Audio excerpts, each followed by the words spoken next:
생명 주옵소서. 반가운 빗소리 듣고 산천이 춤을 추네. 봄비로 내리는 성령 내게도 주옵소서.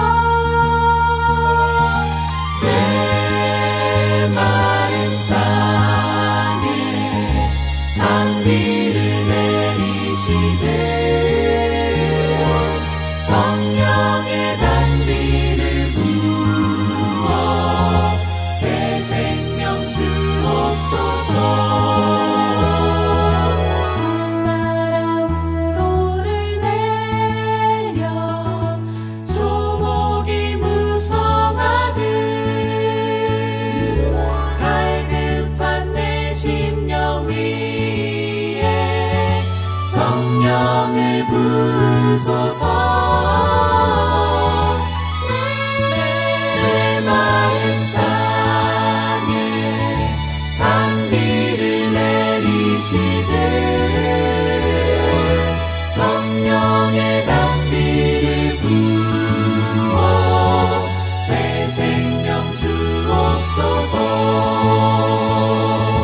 성령의 단비를 부어 새 생명 주옵소서.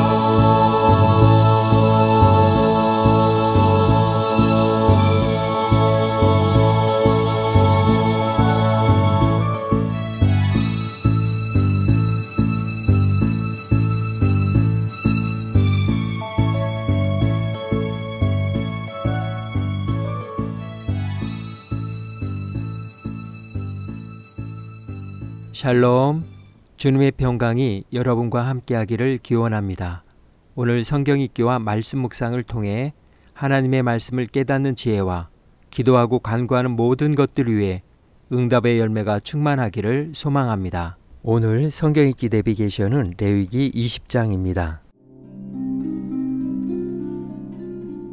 첫째 달에 이스라엘 자손 곧 온 회중이 신광야에 이르러 백성이 가데스에 머물더니 미리암이 거기서 죽음에 거기에 장사되니라. 회중이 물이 없으므로 모세와 아론에게로 모였더니라. 백성이 모세와 다투어 말하여 이르되 우리 형제들이 여호와 앞에서 죽을 때에 우리도 죽었더라면 좋을 뻔하였도다. 너희가 어찌하여 여호와의 회중을 이 광야로 인도하여 우리와 우리 짐승이 다 여기서 죽게 하느냐? 너희가 어찌하여 우리를 애굽에서 나오게 하여 이 나쁜 곳으로 인도하였느냐? 이곳에는 파종할 곳이 없고 무화과도 없고 포도도 없고 석류도 없고 마실 물도 없도다. 모세와 아론이 회중 앞을 떠나 회막문에 이르러 엎드리매 여호와의 영광이 그들에게 나타나며 여호와께서 모세에게 말씀하여 이르시되 지팡이를 가지고 내 형 아론과 함께 회중을 모으고 그들의 목전에서 너희는 반석에게 명령하여 물을 내라 하라. 네가 그 반석이 물을 내게 하여 회중과 그들의 짐승에게 마시게 할지니라. 모세가 그 명령대로 여호와 앞에서 지팡이를 잡으니라.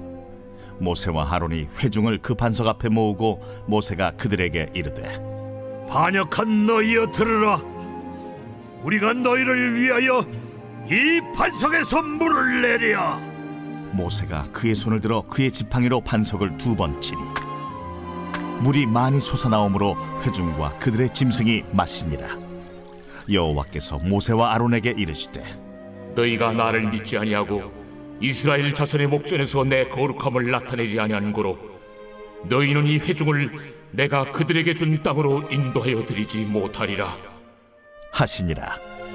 이스라엘 자손이 여호와와 다투었으므로 이를 무리바 무리라 하니라. 여호와께서 그들 중에서 그 거룩함을 나타내셨더라. 모세가 가데스에서 에돔 왕에게 사신을 보내며 이르되 당신의 형제 이스라엘의 말에 우리가 당한 모든 고난을 당신도 아시거니와 우리 조상들이 애굽으로 내려갔으므로 우리가 애굽에 오래 거주하였더니 애굽인이 우리 조상들과 우리를 학대하였으므로 우리가 여호와께 부르짖었더니 우리 소리를 들으시고 천사를 보내사 우리를 애굽에서 인도하여 내셨나이다. 이제 우리가 당신의 변방 모퉁이 한 성읍 가데스에 있사오니 청하건대 우리에게 당신을 땅을 지나가게 하소서. 우리가 밭으로나 포도원으로 지나가지 아니하고 우물물도 마시지 아니하고 왕의 큰 길로만 지나가고 당신의 지경에서 나가기까지 왼쪽으로나 오른쪽으로나 치우치지 아니하리이다 한다고 하라. 에돔 왕이 대답하되 너는 우리 가운데로 지나가지 못하리라. 내가 칼을 들고 나아가 너를 대적할까 하노라. 이스라엘 자손이 이르되 우리가 큰 길로만 지나가겠고 우리나 우리 짐승이 당신의 물을 마시면 그 값을 낼 것이라. 우리가 도보로 지나갈 뿐인즉 아무 일도 없으리이다. 너는 지나가지 못하리라 하고 에돔 왕이 많은 백성을 거느리고 나와서 강한 손으로 막으니 에돔 왕이 이같이 이스라엘이 그의 영토로 지나감을 용납하지 아니하므로 이스라엘이 그들에게서 돌이키니라. 이스라엘 자손 곧 온 회중이 가데스를 떠나 호르산에 이르렀더니 여호와께서 에돔 땅 변경 호르산에서 모세와 아론에게 말씀하시니라. 아론은 그 조상들에게로 돌아가고 내가 이스라엘 자손에게 준 땅에는 들어가지 못하리니 이는 너희가 무리와 물에서 내 말을 거역한 까닭이니라. 너는 아론과 그의 아들 엘라사를 데리고 호르산에 올라 아론의 옷을 벗겨 그의 아들 엘라사에게 입히라. 아론은 거기서 죽어 그 조상에게로 돌아가리라.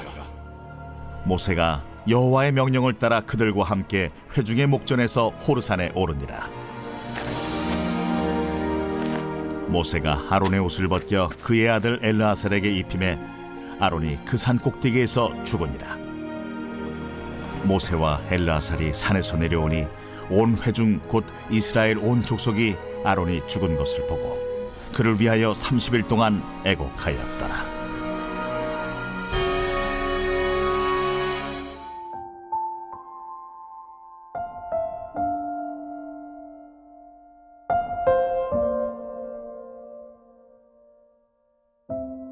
죄형 법정주의. 어떤 행위가 범죄로 처벌되기 위해서는 행위 이전에 미리 성문의 법률로 규정되어 있어야 한다는 원칙입니다. 법률이 없으면 범죄도 없고 형벌도 없다는 근대 형법의 기본 원리입니다. 이 사상은 18세기 근대 계몽주의 내지 인권 사상의 소산으로 법치국가 사상 및 개인주의, 자유주의 사상이 배경으로 발생하였습니다. 대한민국의 헌법재판소는 죄형법정주의는 이미 제정된 정의로운 법률에 의하지 아니하고는 처벌되지 아니한다는 원칙으로서 이는 무엇이 처벌된 행위인가를 국민이 예측 가능한 형식으로 정하도록 하여 개인의 법적 안정성을 보호하고 성문의 형벌법규에 의한 실정법 질서를 확립하여 국가 형벌권의 자의적 행사로부터 개인의 자유와 권리를 보장하려는 법치국가형법의 기본 원칙이다라고 밝혔습니다. 그러므로 법률은 명확한 용어로 규정함으로써 적용 대상자에게 그 규제 내용을 미리 알 수 있도록 공정한 고지를 하여 장래의 행동 지침을 제공하고 동시에 법 집행자에게 객관적 판단 지침을 주어 차별적이거나 자의적 법 해석을 예방할 수 있어야 합니다. 이것을 명확성의 원칙이라고 합니다. 명확성의 원칙은 형벌법규는 범죄의 구성 요건과 그 법적 결과인 형벌을 명확하게 규정해야 한다는 형법의 법리입니다. 법률에 범죄와 형벌을 가능한 한 명확하게 확정하여야 법관의 자의를 방조할 수 있고 국민으로서도 어떤 행위가 형법에서 금지되고 그 행위에 대하여 어떤 형벌이 과여해지는가를 예측할 수 있는데 그 의의가 있습니다. 그러나 법규범의 규정 내용으로부터 무엇이 금지되는 행위이고 무엇이 허용되는 행위인지를 수범자가 알 수 없다면 법적 안정성과 예측 가능성은 확보될 수 없게 될 것이고 또한 법 집행 당국에 의한 자의적 집행을 가능하게 할 것입니다. 본문은 대체로 18장과 19장에 기록된 내용의 일부를 순서를 바꾸어 다시 선포합니다. 그러나 20장은 앞부분과 내용은 비슷하지만 스타일에 한 가지 중요한 차이점을 보이고 있습니다. 18, 19장에서 선포된 율법들은 대체로 무엇하면 안 된다, 무엇 해라 형태의 정언적인 규례들인 것에 비해 20장의 율법들은 만일 무엇하면 이렇게 해라, 이런 일이 있으면 이렇게 하라 형태의 판례법 형태를 취하고 있습니다. 즉 20장은 18, 19장에서 선포된 율법을 어길 경우 어떠한 처벌을 받게 되는가를 밝히고 있습니다. 죄형 법정주의와 명확성의 원칙의 의미를 지니고 있는 것입니다. 명확성의 원칙은 기본적으로 최대한이 아닌 최소한의 명확성을 요구합니다. 하나님께서는 시내산 언약을 통해 세계와 모든 민족이 다 하나님께 속한 것이지만 그 가운데서 특별히 이스라엘 백성을 당신의 소유로, 당신을 위한 제사장 나라로, 당신의 구별된 백성으로 삼으시겠다고 하셨습니다. 그리고 그들에게 최소한의 계명으로 10계명을 주셨고 거룩한 예배 공동체로 살아갈 수 있도록 성막과 제사자들을 만드셨으며 각종 율법을 통해 최소한의 삶의 방식과 지침을 주셨습니다. 본문은 몰렉 종교에 관한 금지령으로 시작합니다. 몰렉에게 아이를 바치는 자나 죽은 사람의 영을 불러내는 여자나 점쟁이에게 다니면 공동체가 책임을 지고 사형을 집행하도록 했습니다.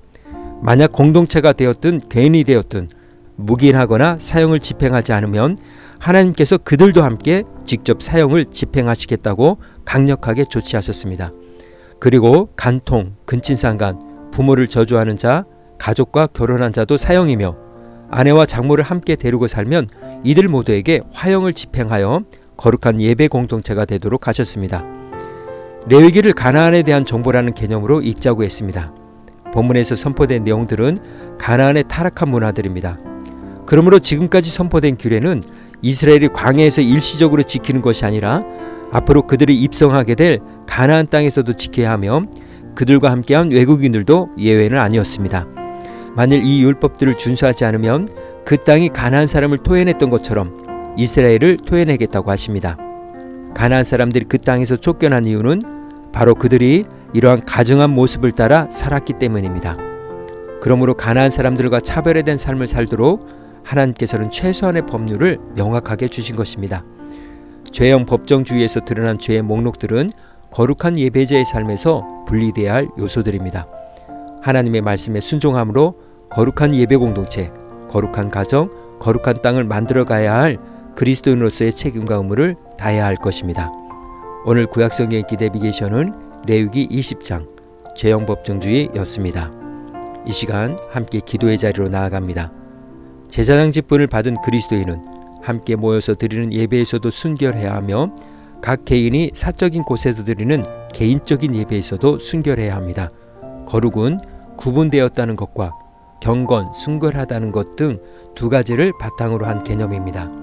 말씀이 살아 움직이는 삶을 다짐하며 기도의 자리로 나아갑니다.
사랑의 하나님, 복 있는 사람으로 불러주시어 거룩한 백성 삼아 주심에 감사드립니다. 복 있는 사람은 악한 자들의 말을 듣지 않고 죄인들을 본받지 않으며 하나님을 조롱하는 자들과 어울리지 않고 여호와의 율법을 즐거워하며 그 율법을 밤낮으로 묵상하는 자라는 말씀에 의지하고 신뢰하며 오늘도 거룩한 예배자로 살아가기를 소망합니다. 오늘은 이렇게 고백하며 나아갑니다. 순종이 예배입니다. 예수님의 이름으로 기도합니다. 아멘. 이제 음악이 마칠 때까지 자유롭게 기도합니다. 하나님께서 우리의 기도에 귀 기울여 주십니다.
우리의 기도를 들으신 하나님께서 오늘도 동행하십니다.